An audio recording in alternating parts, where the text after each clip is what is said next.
ফেসবুকের মার্কেটপ্লেসে শ্রেণীবদ্ধ বিজ্ঞাপন পরিষেবায় ব্যবহারকারীদের স্বয়ংক্রিয় প্রবেশাধিকার দেওয়ার মাধ্যমে একচেটিয়া ব্যবসা সংক্রান্ত আইন লঙ্ঘন করেছে মেটা। এই অভিযোগের ভিত্তিতে মেটাকে $84 কোটি জরিমানা করেছে ইউরোপীয় ইউনিয়ন।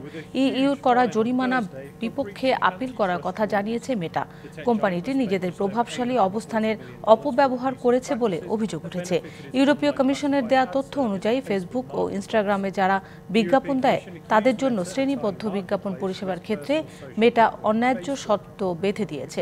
এই শর্তের কারণে অন্যান্য বিজ্ঞাপনদাতাদের বিজ্ঞাপন ভিত্তিক তথ্য একচেটিয়াভাবে ব্যবহারের সুবিধা পায় মেটা।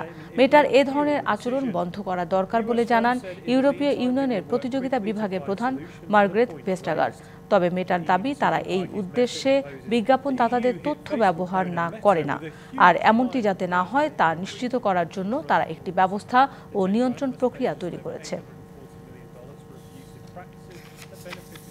নগদের সর্বোচ্চ বার 167 টাকা রিচার্জে পাবেন 1 লাখ টাকা পুরস্কার। আরও আছে প্রতি সপ্তাহে পুরস্কার ও ক্যাশব্যাক।